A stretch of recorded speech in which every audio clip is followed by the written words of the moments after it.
Buen día, mi nombre es Edgar Johnny Sánchez Aparicio, estudiante del curso de Física Electrónica del grupo 10.04.14.2.12. A continuación se verán los conceptos fundamentales. Carga eléctrica. La carga eléctrica se representa con la letra Q minúscula y la unidad de medida son los coulomb. Es una propiedad de la materia que hace que las partículas ejercen fuerza, que se atraen o se repelen. ¿Esto qué quiere decir? Tenemos un átomo. El átomo tiene protones, que son cargas positivas, neutrones, que son las cargas sin ninguna carga eléctrica, y electrones, que tienen carga eléctrica negativa. Cuando hablamos de que se repelen y se atraen, esto quiere decir que cuando las cargas son positivas, se repelen, cuando son negativas se repelen, pero cuando son positivas y negativas, se atraen. Hablando de un cuerpo eléctricamente positivo, esto quiere decir que tiene más protones en su cuerpo. Cuando hablamos de un cuerpo electrónicamente neutro, quiere decir que tiene la misma cantidad de protones y electrones. Y cuando hablamos de un cuerpo eléctricamente negativo, quiere decir que tiene más electrones que protones. Corriente eléctrica. La corriente eléctrica se representa con la I latina mayúscula y la unidad de medida son los amperios. Es el flujo de carga eléctrica que pasa por un material conductor por cierta cantidad de tiempo. Tenemos la corriente directa, que es cuando hay un flujo de electrones a una sola dirección, y la corriente alterna, que varía ocasionalmente. Tenemos la representación gráfica de lo que es la corriente directa y la corriente alterna. La corriente entonces sería que es un valor, una cantidad de electrones que pueden estar pasando por un determinado tiempo en una tubería. Por ejemplo, en milímetros cuadrados tiene la capacidad de transportar cierta cantidad de amperios para que no se caliente. Entonces esa cantidad de amperios que puede pasar por ese conductor sería la corriente. Tensión. La tensión se representa con la letra V mayúscula.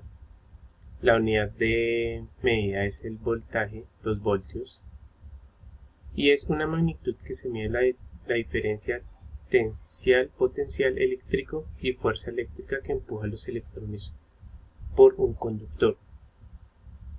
Bueno, esto quiere decir que estamos revisando como la presión en voltios que puede ejercer el movimiento de los electrones para que se pueda ejercer un trabajo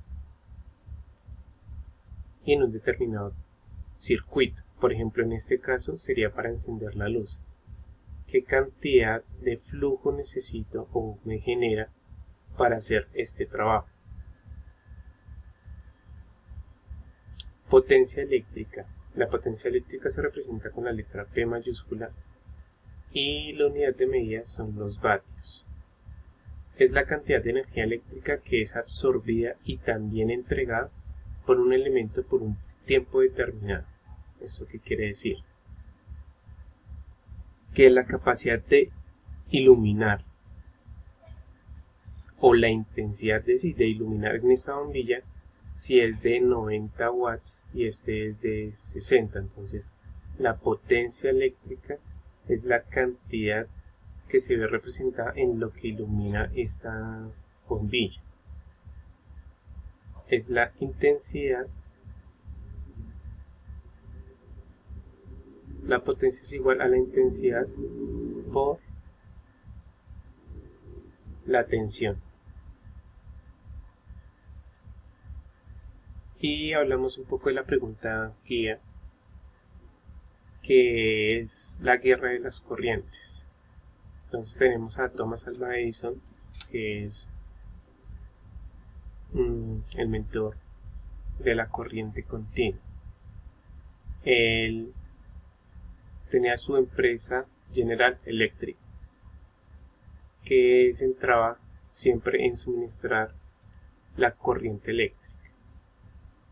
Y tenemos Nicolás Tesla, que él habla sobre la corriente alterna. Para ello lo apoyó George Westinghouse con la empresa Westinghouse Electric. La guerra de las corrientes era que querían demostrar cuál corriente era más eficiente. Thomas Alva Edison siempre quiso demostrar que la corriente alterna de Tesla era muy inestable y que traía muchos inconvenientes. Después, en una exposición mundial colombina en 1893, las dos empresas, General Electric y Westinghouse Electric, pasaron sus propuestas para poder suministrar la electricidad o por qué método se iba a suministrar la electricidad y prender pues, bombillas y demás del evento. Entonces, la empresa Westinghouse pasó y ganó la propuesta con la mitad del presupuesto que había tomado Thomas Alva Edison, ya que al emplear corriente alterna se necesitaba menos cantidad de cobre y salía más económico el traslado de ciertas distancias. Por esta razón, los aparatos electrónicos se manejan en corriente alterna. ¿Por qué? Porque convierte la corriente en otro tipo de energía como calor, como luz, entre otros. Funciona con voltajes altos. El consumo de energía es un poco mayor. Proporcionan una respuesta rápida y utilizan cables de cobre y aluminio. En caso de, digamos, las computadoras, buscamos estabilizadores porque las computadoras sí manejan corriente continua. Entonces, por esta razón, y debido a esta guerra, pues el victorioso es Tesla, y por esa razón manejamos en los aparatos eléctricos la corriente alterna.